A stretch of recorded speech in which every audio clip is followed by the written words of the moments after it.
Alô você! Eu sou o professor Murara e este é o canal Macacos Me Mordam Empreendedorismo e Marketing, ou Marketing e Empreendedorismo, como você preferir.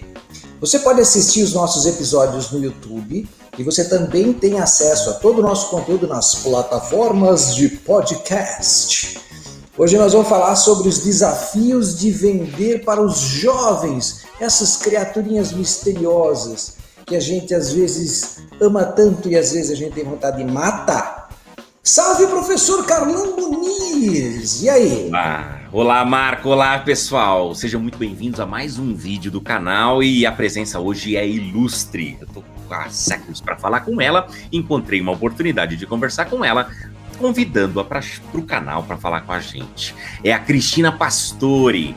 A Cris, ela é diretora de marketing da PUC nesse exato momento, comanda uma equipe de 250 pessoas, é professora também da Escola de Negócios, é nossa colega, professora de marketing, professora de relacionamento, apaixonada por comportamento do consumidor, entendida e pesquisadora de neurociência e algumas outras coisas mais. Ela é doutora em administração e marketing pela PUC e pela Chaussée de Montreal, e tem um foco em neurociência do consumidor, eficácia publicitária e no relacionamento consumidor-marca. Cris, muito obrigado por ter aceito o convite, muito obrigado por ter vindo conversar conosco, você que hoje está tão iluminada aí na sua casa. É uma alegria, gente. Marco, Carlão, obrigado pelo convite.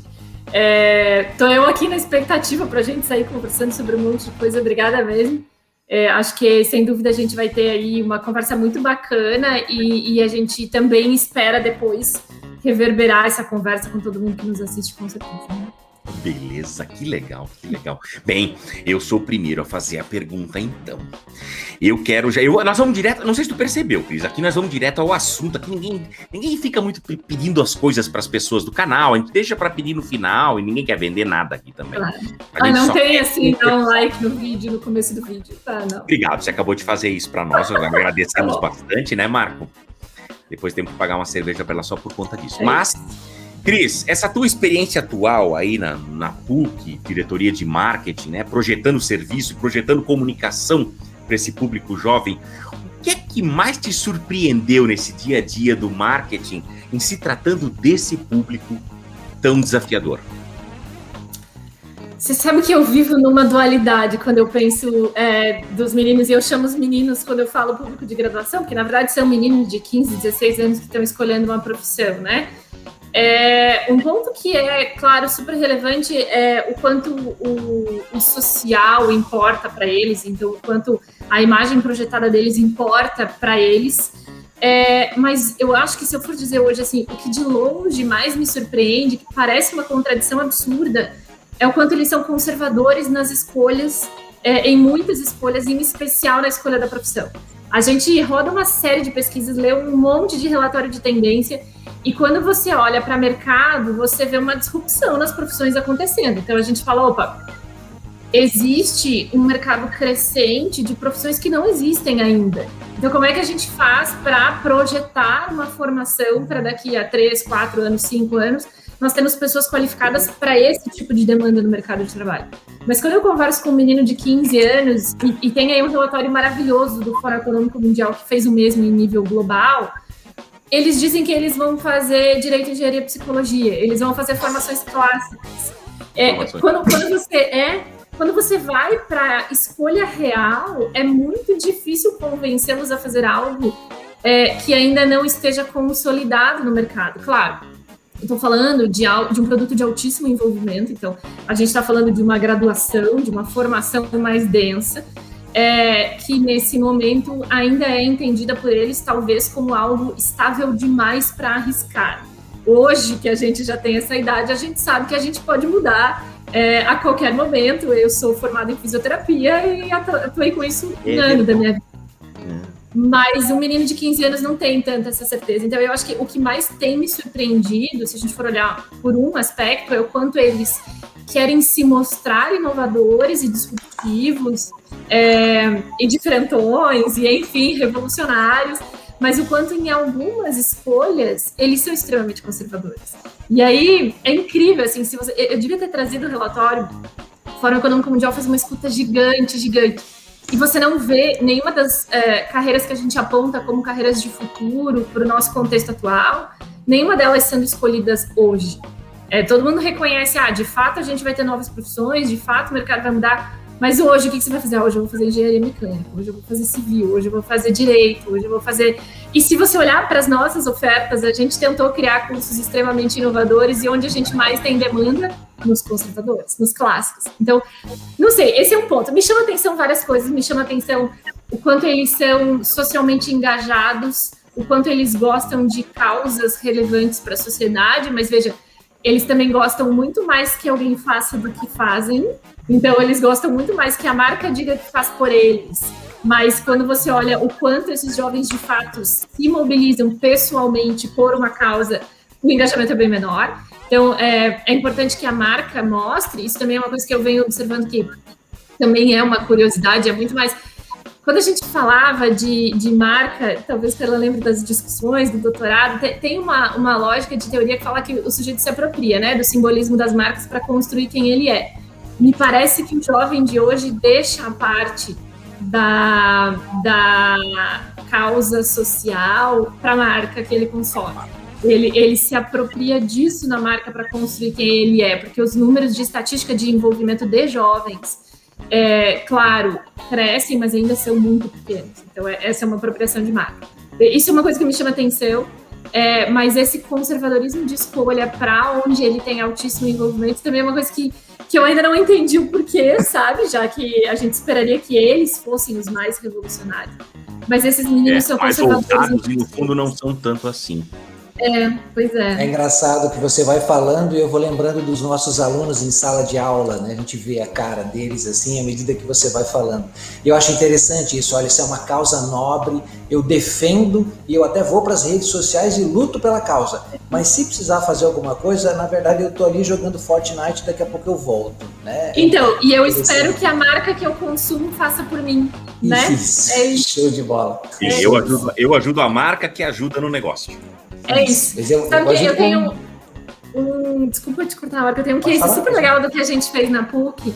A gente tava chegando o dia do abraço e a gente queria fazer alguma coisa legal, e aí num brainstorming lá de equipe, e a gente ficou nessa pandemia muito envolvido com a comunidade ali do entorno, que a gente chama de vizinhança, né? Com a nossa vizinhança. Então, a Vila Torres foi muito afetada pela pandemia, e aí a gente mobilizou uma série, enfim, uma campanha enorme que chama SOS Vila Torres, para ajudar os nossos vizinhos. E aí, num brainstorming gigante, como é que a gente faz? Dia do abraço, todo mundo falando da SOS Vila Torres, a gente falou, bom, vamos fazer o seguinte, vamos convidar os nossos alunos para que abracem pessoas queridas, e a cada abraço deles, a gente dá um abraço na Vila Torres e doa R$1 em alimento para a Vila Torres. E aí todo mundo, nossa, super legal, beleza, qual que é o budget para isso? A gente falou, putz, vamos deixar aí X dinheiros disponíveis, que não vai passar disso de jeito nenhum. Gente, colocamos no ar de manhã e era assim, marque nos comentários um amigo que você quer mandar um abraço hoje, já que a gente está no meio da pandemia, e a gente vai transformar isso em R$1 em alimento para a gente doar para os nossos vizinhos, e aí a gente vai estar dando o seu abraço para o nosso vizinho. O negócio foi crescendo, e deu meio-dia, a gente estava em 20 mil comentários, eu sei que deu 8 da noite, a gente encerrou a ação em 50 mil comentários, porque eu falei, chega, meu orçamento não dá conta de quanto é isso. Meu Deus. 50 mil comentários, e se você olhar o engajamento da PUC, isso não existe, sabe? Foi o maior case de engajamento que a gente teve até hoje, numa ação relacionada a um propósito e tudo mais, mas a PUC estava fazendo. Quando a gente pede para os alunos tragam alimentos, doem alimentos, o engajamento era muito menor, sabe? Então, esse ponto de comparação de assim, essa parte a minha marca faz por mim, eu gosto das marcas, eu procuro marcas que tenham essa causa, essa parte ela faz por mim. Acho que isso também é um ponto curioso. Assim. E outra, Cris, pelo que você falou aí, ou seja, você colocou o meio digital como sendo a ponte, e aí eles estão em casa. Eles participam disso da mesma forma que, por exemplo, se engajam, sei lá, num Big Brother para fazer a votação, ou seja, parece que a parte digital, eles se sentem muito em casa para participar. Né? É isso. E foi fácil, né? Não exigiu esforço, assim. Se a gente for pensar no esforço pessoal em prol da causa, foi mínimo, foi marcar um amigo num comentário, né? Então foi legal para ele. Sim. Mas é uma geração silenciosa. Ele investiu ali 5, 10 segundos para fazer o comentário, usar a hashtag, colocar o amiguinho e tá tudo certo. O resto é por conta da PUC. Isso, exatamente. Bom, Cris, olha só, o público jovem ele é sempre alvo comum de muitas marcas, né? Quase todas elas têm aí interesse nesse mercado. Primeiro porque é um mercado grande quantitativamente, né? E depois porque ele, o jovem, ele tem uma força natural para reconfigurar hábitos de consumo, preferências, alterando o ambiente competitivo e tudo mais. Que mudanças você percebe no jovem, que é o target de hoje, em relação ao jovem de 10 anos atrás, de 20 anos atrás? O que você percebe de diferente nessa galera? Pois é. Quando a gente olha, talvez o perfil da escolha desses meninos, né? Eles se preocupam com atributos diferentes. Então, há 10, 20 anos atrás, havia uma perspectiva de vida muito diferente do que a gente tem hoje. Hoje, de fato, eu não vou ficar aqui repetindo o que todo mundo já sabe, mas tem um apego menor a bens materiais mais duráveis, então os jovens querem menos ter carro, menos ter sua casa própria, querem mais viajar, eles valorizam mais essas coisas relacionadas à liberdade, à volatilidade, à fluidez, né, o nosso mundo líquido, do que os jovens de antigamente, tipo, nós valorizávamos quando éramos jovens. Então, a gente sonhava muito mais em ter um carro do que o menino hoje, que quando vai fazer 18 anos. Então, tem um que aí que atributos eu considero porque eu valorizo coisas diferentes, mas eu acho que em essência, se a gente for voltar, porque a base de tudo é assim, você tem que entender que cada pessoa é uma pessoa, cada pessoa tem um contexto sociocultural em que ela está inserida e que por conta disso ela foi criada de uma determinada maneira, que ela se expõe a determinados estímulos, com isso ela forma um conjunto de valores e não há... E talvez essa seja uma outra grande diferença, não há um grande consenso entre as tribos. Então, hoje a gente tem uma quantidade muito maior de tribos, se eu fosse falar assim. E aí, a nossa função enquanto profissional de marketing continua sendo entender a tribo. Quer dizer, a gente continua falando, quando eu falo para os alunos, professor, o que eu preciso aprender? Você precisa aprender duas coisas. Você precisa aprender de entender consumidor e ter estratégias boas. Isso era há 50 anos atrás e vai continuar sendo daqui a 50 anos. A diferença e sempre vai ser em quais atributos esse consumidor considera. E aí eu acho que hoje eles são muito mais individuais entre si, eles gostam muito mais de formar grupos menores, assim, então é mais difícil acessar, sabe? Exige muito mais esforço segmentado, acho que a hipersegmentação veio para nos ajudar a ser mais eficiente, sem sombra de dúvidas. Assim, eu sou uma fã da estratégia de hipersegmentação, embora seja difícil a operacionalização, mas eu acho que não tem como fugir daí, sabe? Eu acho que uma grande característica há segmentos cada vez menores de semelhantes. Eles se agrupam em grupos, Eles se agrupam em conjuntos cada vez menores de pessoas parecidas, eles gostam mais de serem diferentes, então é mais difícil compreendê-los, porque você tem que compreender mais variáveis. Você não precisa... 5 grupos não resolvem teu problema. Não, e outras, a própria mensagem precisa ser um pouquinho diferente, né? Diferente para cada um, para sensibilizá-los. Embora eu veja, Cris, que eles não têm problema em transitar em outros grupos, né? Eu fui jovem há 35 anos atrás, né? Há 30 anos atrás. Então, naquela época, assim, eu sou dessa tribo e acabou. As outras tribos estão lá do outro lado e eu não me misturo, não me envolvo. E eu sou um velhinho assim também hoje. Eu só ouço rock and roll. Deus que me livre, o sertanejo universitário, o axé, o pagode, o funk. Eu quero que as gravadoras disso vão uma falência, porque eu sou da tribo do rock and roll. Mas eu fui jovem há 30 e poucos anos atrás. Essa garotada de hoje, eles não têm problema nenhum em transitar. Eu me identifico aqui, mas eu não tenho problema em transitar ali, converso com o pessoal de lá, troco ideias interessantes com outras tribos sem problema nenhum. A gente percebe isso muito forte neles. Isso eu concordo contigo, assim, acho que eles são mais abertos ao diferente, o que é muito bom para a nossa sociedade, sem dúvida, assim. Fantástico. Mas ao mesmo tempo, torna o nosso trabalho muito mais difícil, né? Porque é o que o Carlos falou, assim, tem que ser a mensagem certa. E quando você tem 5 mensagens, é muito mais fácil de operacionalizar do que quando você tem que fazer 150 mensagens. Como é que você consegue chegar nesse nível de granularidade de falar... Porque sempre foi falar a coisa certa para a pessoa certa, mas as pessoas eram mais parecidas. Agora as pessoas são mais individuais e mais exigentes também, talvez, porque como o nível de profissionalização da entrega, de personalização, de marketing cresceu, a gente tem tudo muito personalizado. Então, a gente tende a rejeitar o que não é personalizado, o que não é específico para a gente. Então, também a competição ficou muito mais acirrada por ser relevante, porque os seus concorrentes estão mais eficientes também. E aí isso faz com que o consumidor naturalmente se torne cada vez mais exigente, porque ele recebe coisas cada vez mais prontas para ele. Não, e Cris, a sensação que eu tenho é que não é um mercado fácil de se diferenciar, né? Não é um mercado fácil, né? A gente chegou num ponto, agora falando uma questão mais macro brasileira, nós chegamos num ponto de ter uma quantidade de faculdades absurdas. Hoje, pelo que eu percebo, acho que você domina melhor o tema, mas você tem grandes grupos de educação trabalhando e tem a história do digital, ou seja, muita gente fazendo cursos mais baratos e tal. Olha, não é um mercado fácil para se diferenciar, para agregar valor. Sim. Sem dúvida, se a gente for olhar para a educação, para o ensino superior, assim, hoje eu acho que há um desserviço em favor da qualidade no Brasil, sem dúvida, assim, eu acho que a gente... agora falando enquanto sociedade, a gente perdeu a mão na balança entre lucro e qualidade. Eu acho que a nossa sociedade sai prejudicada com isso.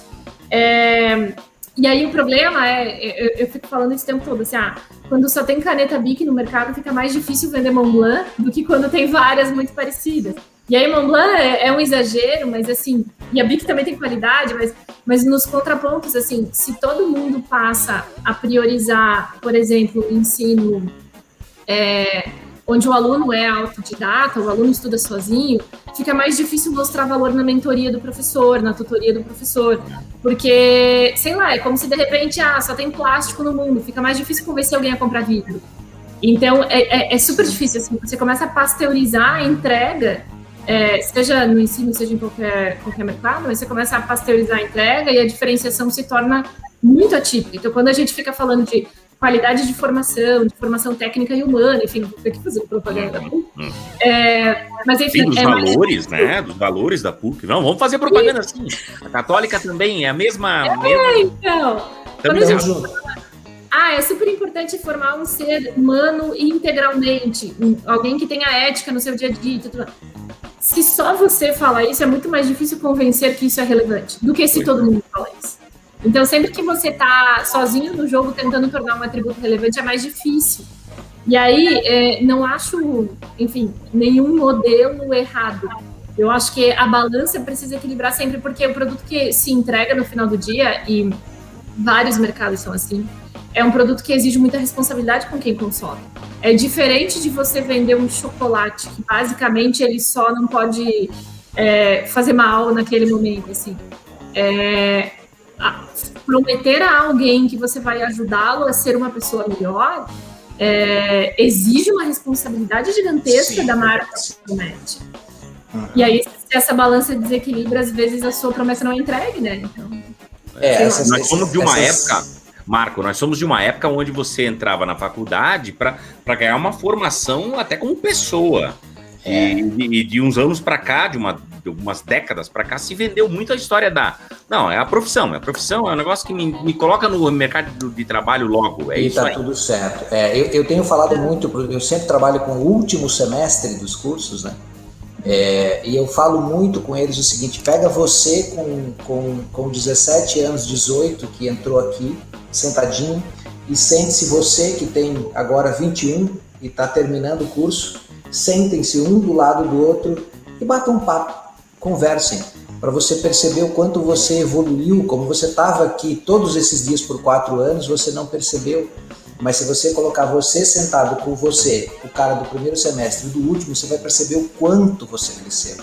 Então, as Uni-esquinas, a Universidade da Esquina, né, a Unimajo, a Universidade da Mãe Joana, elas me incomodam muito, porque elas nivelam por baixo, elas te dizem que é tudo a mesma coisa e que eu também vou te botar no mercado com qualidade.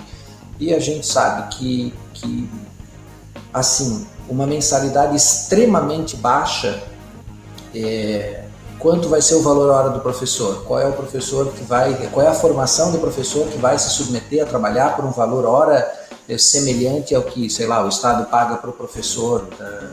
Bom, eu comecei a minha vida como professor no Estado, né? Enfim. Mas assim, não dá para você entregar extrema qualidade, não dá para você comprar um Audi e pagar o preço do Fiat Uno, né? Assim como você falou agora. A conta não fecha, né? Não dá, a conta não fecha. Invariavelmente, a gente acaba passando essa conversa pelo preço, né? Porque é o que os caras ficam no mercado jogando na cabeça das pessoas o tempo todo. Tem uma professora amiga nossa, o Carlan conhece, a Ariana, ela sempre fala o seguinte, se você quer pagar barato pela sua formação, não reclame depois se você for um profissional mais barato no mercado. Né? Se as melhores oportunidades não sobrarem para você e você ficar com as vagas que pagam menos, é o preço que se paga para pagar menos na formação também. Mas enfim, essa é uma discussão mercadológica que não cabe aqui. Mas legal essa conversa hoje. Legal as metáforas que tanto o Marcos como a Cris usaram aí para falar do mercado. A metáfora ajuda a entender. Cris, quando tu foi falando das respostas para essas dúvidas nossas, tu falou muito em pesquisa. Tu falou desse relatório mundial, tal, né? Enfim, já está aí, não foi feito especificamente para um cliente, mas tu falou que lá na PUC vocês têm relatórios. Vocês utilizam muito. Eu queria te perguntar qual é o papel da análise de dados, do Data Analytics e da pesquisa de mercado no teu trabalho, no trabalho da tua equipe. Eu acho que... Aliás, eu não lembro quem foi, mas é uma executiva de marketing de alguma empresa que eu vi no LinkedIn, e ela disse que quando perguntam a ela o que ela faz, como é a profissão dela, e ela diz que ela é um misto de Einstein e Frida Kahlo. Que é isso o que o profissional de marketing tem que fazer. Eu achei genial, porque para mim é justamente isso, assim. Eu acho que não tem espaço para você achar que você sabe alguma coisa. Ou você trouxe essa informação muito bem embasada de uma análise, e aí não necessariamente uma análise quantitativa, pode ser uma análise qualitativa, mas tem que ter uma análise, quer dizer, eu não sou o meu público-alvo. E eu repito isso para minha equipe o tempo todo, assim, eu repito isso para todo mundo na universidade o tempo todo, assim, professor, você não é o público-alvo dessa ação. Então, o que você acha que você sabe, assim, pode ser que você saiba porque você leu sobre o público-alvo, mas o teu gosto pessoal não entra na conversa, não pode entrar. Então, eu falo isso muito. Hoje a gente está com uma agência incrível, e quando a agência apresenta as coisas para a gente, eu sempre abro falando assim, olha, e uma das campanhas, a gente está com 2 campanhas no ar, uma eu adorei, a outra eu fiquei meio assim, mas se funciona para eles, quem sou eu na fila do pão para dizer que não gostei, sabe? Então, é muito isso, assim, a gente usa muita pesquisa o tempo inteiro, seja pesquisa para gerar insight para produto. Então, todos os cursos novos que a gente lança, eles vêm com uma pesquisa qualitativa com alunos de terceirão, de segundo ano, com pesquisa com profissionais que estão contratando no mercado, com dados de LinkedIn. A gente varre o mercado para entender as pessoas querem ou não querem isso. A gente usa a pesquisa o tempo todo para monitorar a performance dos nossos produtos. Eu sei que é estranho falar isso para uma universidade, mas a gente acompanha a performance de produto, então a gente usa isso. Talvez o Carlos lembre, quando a gente teve que migrar agora para o remoto na pandemia, a gente tinha pesquisas semanais com os estudantes para eles nos falarem, tá dando certo, não tá dando certo, vai mais para a direita, vai mais para a esquerda. No primeiro semestre do ano passado, E para tomar decisões, a gente monitora muita métrica, sabe? Então, tem outra expressão que eu adoro, que é matemarketing. Eu acho que ninguém mais faz marketing sem matemática hoje. Assim. Então, a gente monitora muito os dados dos nossos consumidores o tempo todo e fica buscando entender como as coisas estão acontecendo, sabe? Para mim, não existe um profissional de marketing que consiga ser eficiente sem se apoiar em coleta e análise de dados do seu consumidor. Assim. Acho que aquele estereótipo dos anos 80, talvez, do cara que era um gênio dentro da agência, que sabia tudo, e tinha as melhores ideias, acertava as melhores campanhas. Acho que hoje esse cara precisa de muito mais pesquisa para conseguir entregar o mesmo resultado, sabe? Precisa, não tem como, assim. E eu sou muito apegada com o número, então eu incomodo demais a minha equipe. A gente deu um salto enorme nos últimos 2 anos em capability de analytics, assim. A gente precisa monitorar tudo o tempo todo, senão você não sabe o que está acontecendo, senão você está no escuro, assim. Então, para mim, coleta de dados é a base de qualquer dia, de qualquer decisão, de qualquer trabalho, sabe? Mas deixa eu explorar melhor a tua resposta. Por exemplo, tu tá falando de dados que estão dentro de casa. Você consegue me dar exemplos? E tu falou ali do terceirão e tal, de dados primários mesmo. Consegue me dar exemplos dos 2 tipos de técnicas? Do que se analisa, por exemplo, dentro de casa, e do tipo de técnica que você já usou para falar com o mercado? Vou te dar 2 exemplos exatamente de campanha de graduação, essa que foi para a última que foi para a rua agora. Para a gente definir aí tom de voz, conceito visual, que vídeo. Então a gente comprou ilustrações de um ilustrador gringo super famoso, e nós somos, em Curitiba ou no Paraná, a única IES que não usa foto, que está usando ilustração super colorida. A gente quis ir para um caminho visual só nosso. Para isso, o que a gente fez? Além de pegar um monte de relatório de como essa geração funciona, a gente chamou 15 estudantes de ensino médio para co-criarem a campanha junto com a gente. Então foi um faz, valida, dá ideia, entende, faz pesquisa em profundidade, volta, durante todo o processo de criação. E aí, uma vez que os 15 falaram, é isso que eu espero ver na rua de uma universidade que vocês dizem que vocês são, aí a gente voltou para um outro grupo diferente para fazer o double check com o outro. Então, isso aconteceu. E aí, o que a gente fez? Bom, agora a gente precisa partir para fazer o aluno querer se inscrever nisso. Então, a gente rodou teste AB no mundo real, sobe 2 ou 3 tipos de anúncio e analisa a performance deles. E a gente fez com a nossa landing page. A gente deixou a landing page no ar e os primeiros 20 dias foram de mudança de estrutura. A gente ficou monitorando onde as pessoas clicavam, o que elas iam, qual era o caminho que elas faziam para facilitar o caminho até a matrícula. Então, uma mudança muito grande foi que, para a gente, internamente na universidade, primeiro vinha a forma de ingresso, depois vinha o curso.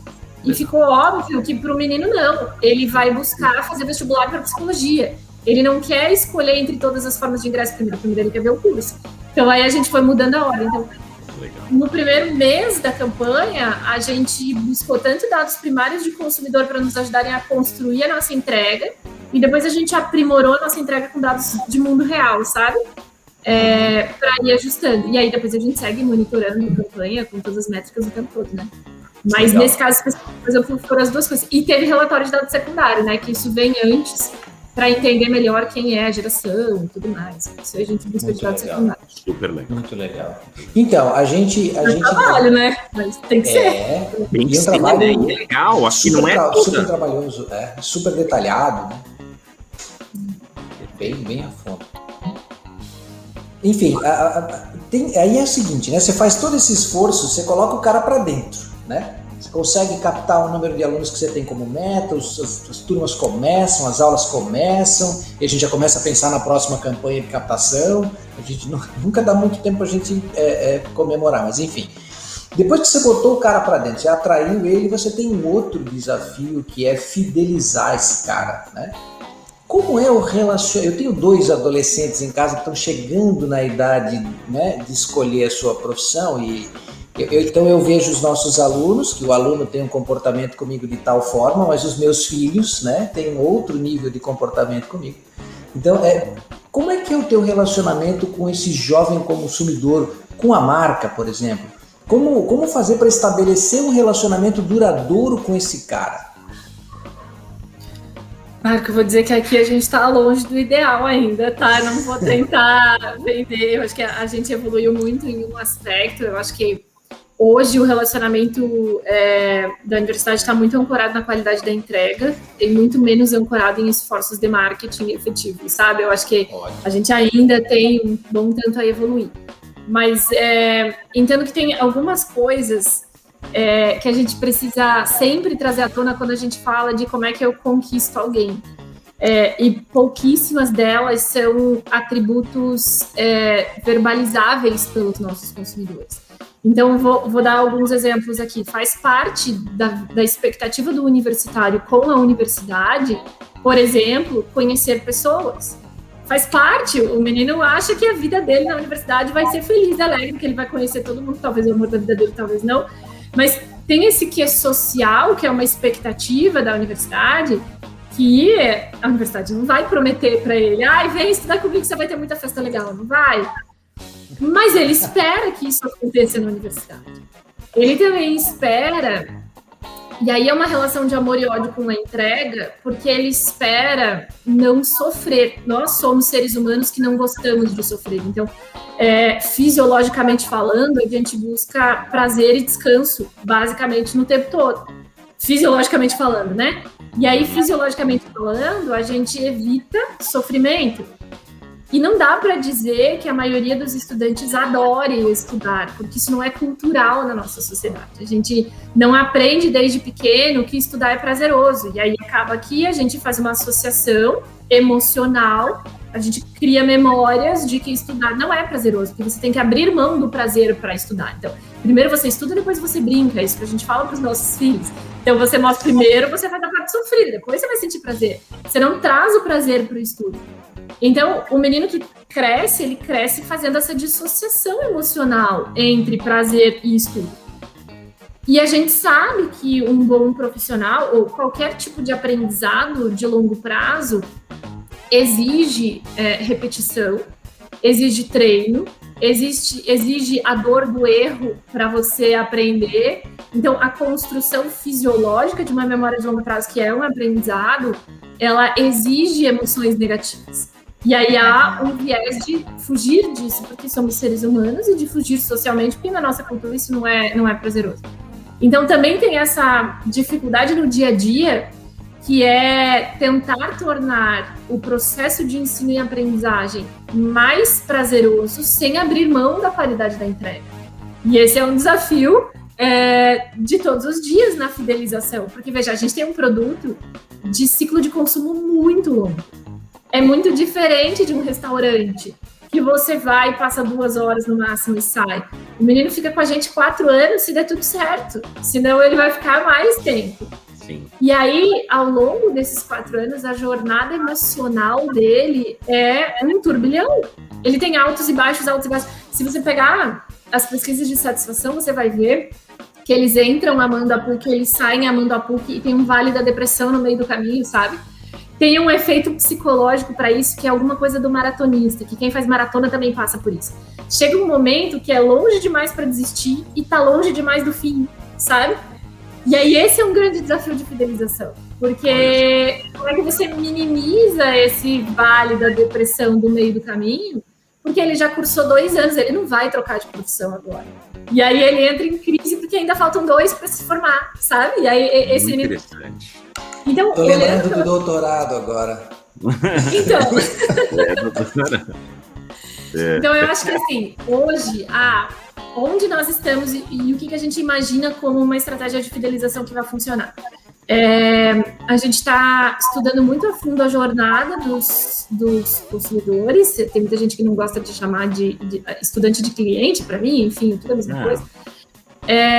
A gente está compreendendo a fundo a jornada de cada um deles dentro do curso. E a gente está entendendo onde estão os vales, onde estão as dores, e isso está sendo mapeado, para daí na sequência, e esse é o nosso grande desafio de 2021, a gente criar uma jornada de emoções positivas quando ele está passando pelas maiores dificuldades. Tá? A gente sabe que em determinado momento dói mais, então tem alguns processos dentro desse ciclo de consumo, vou dizer lá, a rematrícula, o ajuste acadêmico, o menino deixa para a última hora, não tem mais a disciplina que ele quer fazer, é um inferno emocional na vida dele, porque ele não vai estudar com amigo, ele não vai estudar no horário que ele quer, ele não vai... Beleza, ali tem uma crise emocional. Como é que a gente minimiza essa dor? Então, a nossa estratégia de fidelização está indo muito mais por isso, sabe? E aí eu acho que é um pouco aplicável a qualquer contexto, assim. Entendendo muito bem a jornada de consumo do teu cliente, você consegue desenhar uma jornada positiva. Então, eu odeio exemplos clássicos, mas a Disney é um exemplo disso, onde você fica 1 hora na fila do brinquedo se divertindo. Você tá 1 hora na fila do brinquedo, mas eles criaram uma jornada tão maravilhosa que você tá na fila do brinquedo adorando estar na fila do brinquedo. Então, talvez o nosso maior desafio, mas eu acho que o desafio de qualquer marca é, entendendo essa jornada, construir uma jornada paralela, sabe? Onde você não tenha vales de emoção negativa. Porque quando você fala em fidelização, você fala muito em movimento emocional com a marca, né? Até um determinado momento em que, numa escolha futura, ele nem considere outras marcas, porque ele já tem uma relação afetiva muito grande com essa. E para você construir uma relação afetiva, todos nós aqui já vivemos relacionamentos de longo prazo com pessoas ou com marcas, a gente sabe que é sempre uma conta de mais e menos. Quando o menos é maior, você acha que não vale mais a pena. Quando o mais é maior, você tende a perdoar os momentos de negativo. Então, acho que muito do desafio de fidelização é tentar construir momentos de engajamento emocional positivo numa quantidade muito maior que acabe minimizando os momentos de envolvimento emocional negativo, assim. Mas para isso você tem que, de novo, fazer muita pesquisa, entender muito da jornada, do que está acontecendo com o teu consumidor, para daí você conseguir, sabendo o que ele espera, entregar alguma coisa que ele goste, né?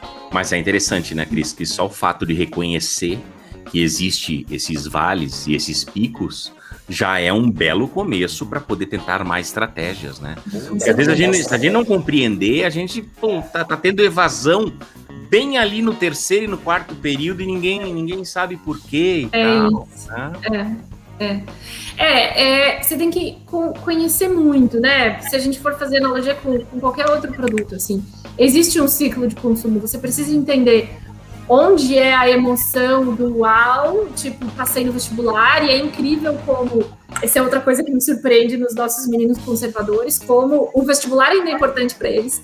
Ele pode fazer o vestibular agendado, ele pode fazer a prova no dia que ele quiser, na hora que ele quiser, do jeito que ele quiser, mas ele ama a tensão emocional do vestibular, ele ainda gosta disso, e depois aquela explosão do fui aprovado, sabe?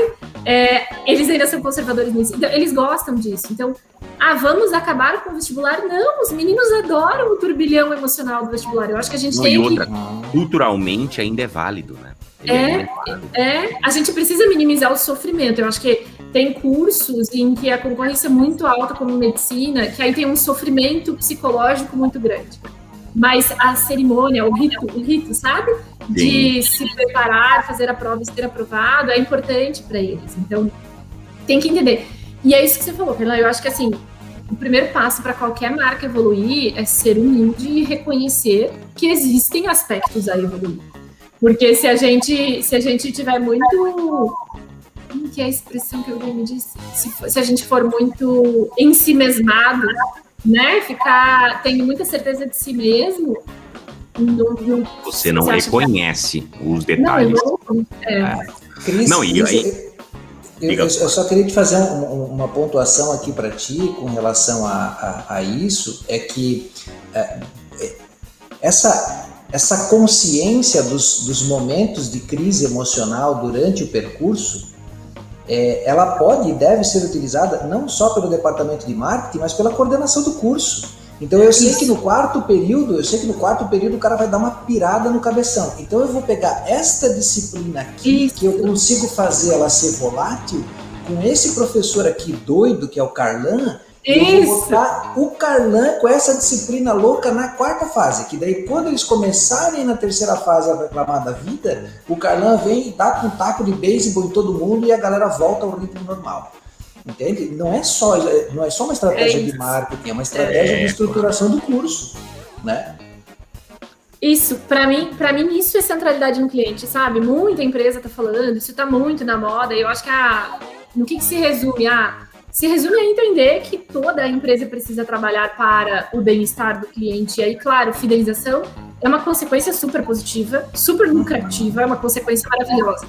Mas se você pensar só em fidelização, de repente você vai estar desenhando campanha de recompra. E não vai ser com campanha de recompra para o menino que está formando que eu vou fazer ele querer voltar para a universidade. Vai ser com 4 anos de coisas boas da universidade. e, claro, de uma entrega muito alinhada à promessa que eu fiz, seja ela qual for. Então, você pode prometer empregabilidade, você pode prometer internacionalização, tem que ter uma entrega aliada, assim, muito justa com a promessa que você fez. Mas é isso, assim, é todo mundo pensar e reconhecer que existem pontos de jornada que vão ser. Nunca um processo de ajuste acadêmico, na minha opinião, vai ser feliz para 100% dos estudantes. Porque são muitas expectativas. A gente está falando de, sei lá, 30 mil estudantes de graduação, são 30 mil estudantes que gostariam de fazer a disciplina naquele dia, naquele horário, com aquele professor. Não vai, a conta não fecha, não vai encaixar. Mas como é que eu faço para, então, ser melhor? Como é que eu faço para minimizar as frustrações? Passa por uma conscientização dos estudantes, sem dúvida, mas talvez passe por outras coisas também, sabe? É super importante entender. Isso é muito tempo, é um ciclo muito longo, dá tempo dele amar e odiar a marca muitas vezes ao longo do processo, né? Não, e é interessante, Cris, porque isso que nós estamos discutindo aqui, praticamente falamos apenas de graduação, dos alunos de graduação dos 4 anos. Nós nem começamos a falar de outros públicos que são públicos-alvo da universidade. Então, realmente, o pacote é até maior do que esse, né? A gente já vai para a reta final, ou para as última pergunta. É uma pergunta até que, de certa forma, você já foi respondendo ao longo de todas as outras. Eu ia te perguntar que aprendizado da área de comportamento do consumidor você acabou enxergando mais e aplicando mais na hora de pensar estratégias e o dia a dia do marketing, né? Você já comentou um monte de coisa, falou do aprendizado, falou da memória, o que fica, o que é que não fica, né? Da história da pesquisa. Que comentários a mais você faria sobre o uso do conhecimento sobre comportamento do consumidor nesse teu dia a dia? Sabe que eu falo isso mesmo para todo mundo, assim. Eu acho que se você quer ser um bom profissional de marketing, você precisa entender de pessoas. E de saber transformar isso em estratégias eficientes. Para mim, você não tem como fugir. Então, comportamento do consumidor deve ser metade do teu esforço de aprendizado. Você precisa... Se você quer lidar com gente, você tem que entender de gente. E gente é uma disciplina muito ampla. Então, quando eu olho hoje, como é que eu faço para ter um esforço de convencimento? Eu preciso olhar para esse sujeito inserido na sociedade, a gente volta lá para sociologia, antropologia, como esse sujeito se relaciona com o meio onde ele está inserido. Eu preciso compreender as culturas. Então, hoje a gente está no interior e está em Curitiba, as abordagens precisam ser diferentes. As pessoas são culturalmente muito diferentes no interior do que são em Curitiba. Então, esse olhar do ser humano integrado no meio onde ele está é muito importante, sem sombra de dúvida. Eu acho que a compreensão do que de fato influencia na tomada de decisão. Eu sempre digo que a gente compra por coisas que a gente não tem, por motivos que a gente não tem coragem de verbalizar, e a gente usa muletas que a gente possa mostrar para todo mundo. Então, de repente, assim, eu vou fazer aquele curso porque eu admiro muito uma blogueira que é formada naquilo. Mas eu jamais vou admitir para o mundo que é por isso que eu escolhi aquela profissão. Porque isso parece muito vil, assim, parece muito, muito superficial da minha parte. Talvez eu não admita nem para mim mesma que esse foi o motivo real da minha decisão. Então eu vou buscar uma desculpa que é aceita pela sociedade e que é aceita por mim mesma. Então, esta profissão está crescendo, essa profissão tem mercado. Então, ao mesmo tempo, se eu sei que as pessoas decidem por motivos emocionais, por motivos mais simbólicos, mas elas precisam da desculpa lógica e racional, eu tenho que oferecer os dois.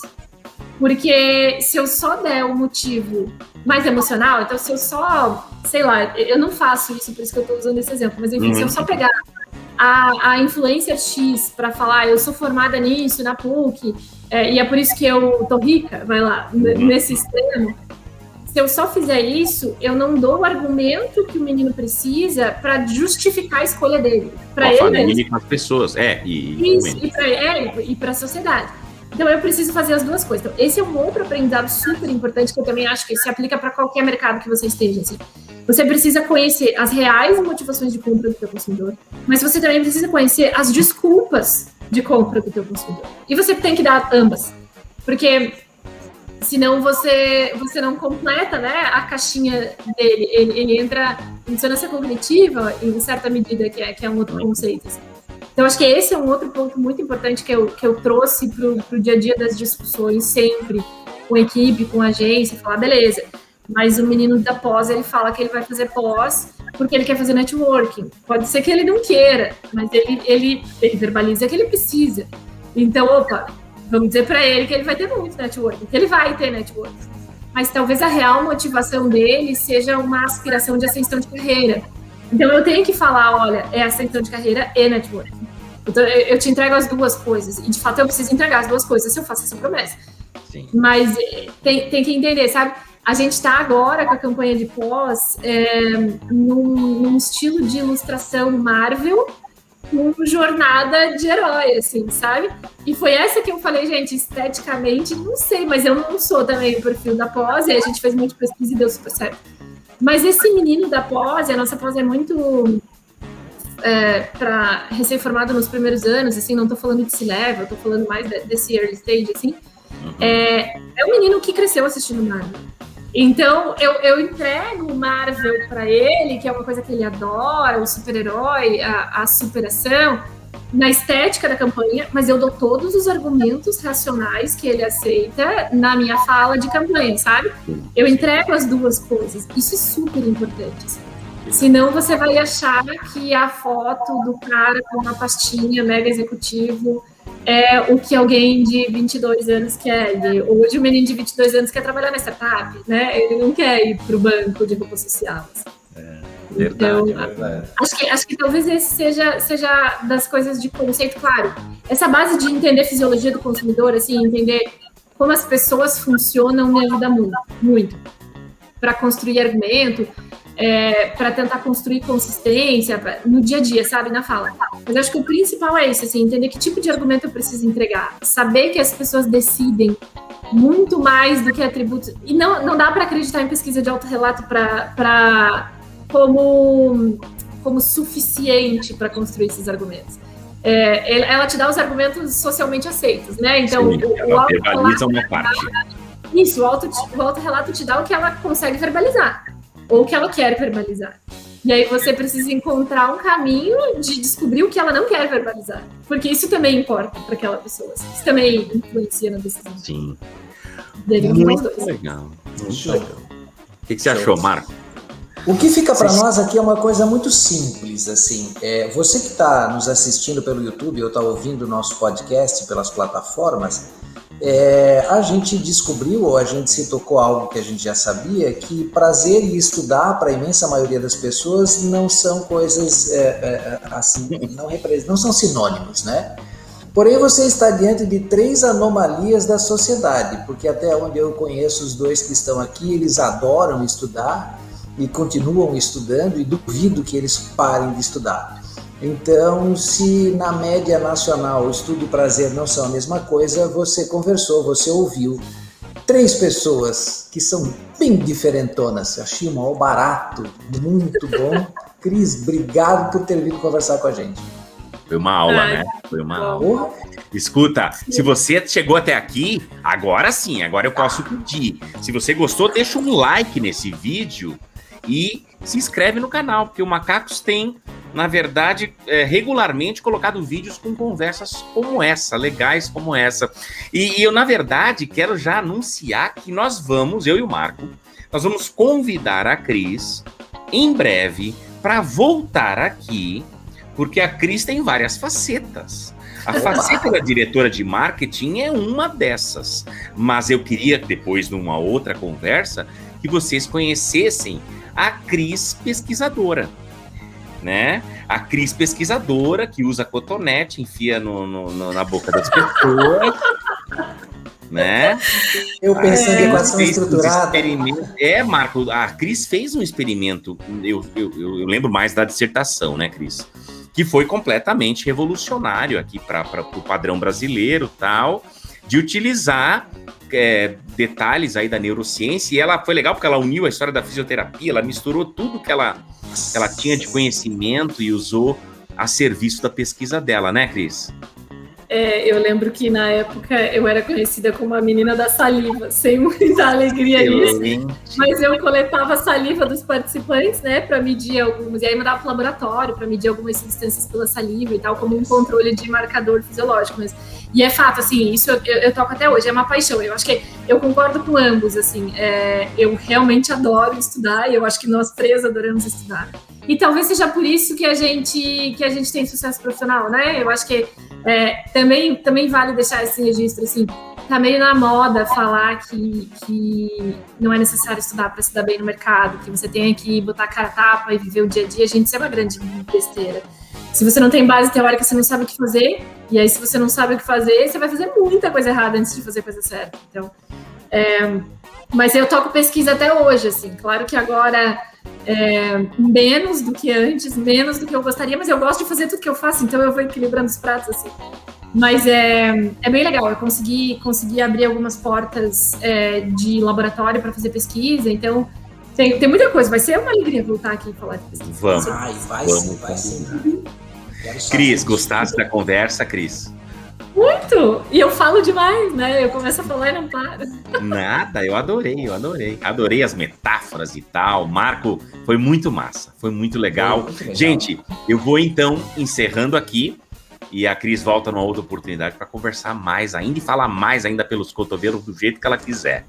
Marco, foi um prazer estar contigo. Hoje eu cortei muito o Marco na hora de conversar, não gostei muito. Tem que deixar o Marco falar mais e eu parar de... Mas eu estava meio encantado pelo assunto. Quando a gente for pro boteco, a gente resolve isso tomando cerveja. A gente resolve isso na... Beleza, já entendi. Cris, um beijão, muito obrigado por tudo. Você que assistiu até agora, obrigado pela atenção. E até o nosso próximo vídeo. Até mais. Obrigada, gente. Tchau. Valeu.